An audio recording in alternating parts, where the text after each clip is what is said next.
AP ఉప ముఖ్యమంత్రి power star Pawan Kalyan Varahi దీక్ష చేస్తున్న సంగతి మనందరికీ తెలిసిందే. ఇక జూన్ 26 బుధవారం నుంచి పవన్ కళ్యాణ్ వారాహి అమ్మవారి దీక్షను చేపట్టారు.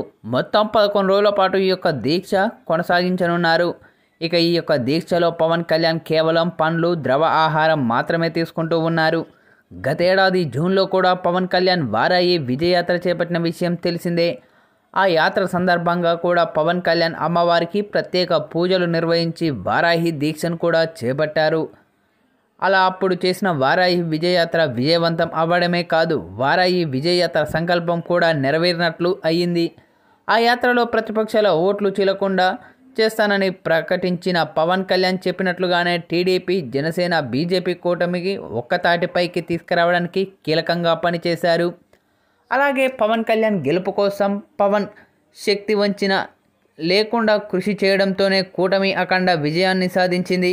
నిజానికి పవన్ కళ్యాణ్ వారాహి విజయయాత్ర కూటమి విజయంలో కీలక భూమిక పోషిందని రాజకీయ విశ్లేషకులు చెబుతూ ఉన్నారు. సార్వత్రిక ఎన్నికల్లో కూటమి అఖండ విజయం అందుకోవడంతో పాటు జనసేన పోటీ చేసిన 21 అసెంబ్లీ స్థానాలతో పాటు 2 పార్లమెంటు స్థానాల్లో తిరుగులేని విజయం ఎగరవేసిందని చెప్పాలి. ఇక ఇదంతా వారాహి అమ్మవారి వల్లనే సాధ్యమైందని జనశ్రేణులు నమ్ముతూ ఉన్నారు. ఇక దీంతో జనసేన అధ్యక్షుడు పవర్ స్టార్ పవన్ కళ్యాణ్ వారాహి అమ్మవారి దీక్షను చేస్తూ ఉన్నారు. ఇక ఉప ముఖ్యమంత్రి అయిన తర్వాత పవన్ కళ్యాణ్ చేస్తున్న మొదటి దీక్ష ఇది కావడంతో సినీ రాజకీయ ప్రముఖులు కూడా ఈ యొక్క దీక్షలో భాగం పంచుకుంటున్న విజువల్స్ కూడా నెట్టింట్లో వైరల్గా మారుతూ ఉన్నాయి. ఇక ఈ నేపథ్యంలోనే తాజాగా వారాహి అమ్మవారి దీక్షలో ముఖేష్ అంబానీ అలాగే నీతా అంబానీ కూడా పాల్గొన్నట్లు సోషల్ మీడియాలో పెద్ద ఎత్తున ప్రచారం జరుగుతూ ఉంది. మరి ఇందులో ఎంత నిజముందో తెలియదు, కానీ ప్రస్తుతం ఇప్పుడు ఇందుకు సంబంధించిన ఈ వార్త మాత్రం నెట్టింట్లో వైరల్గా మారుతూ ఉంది.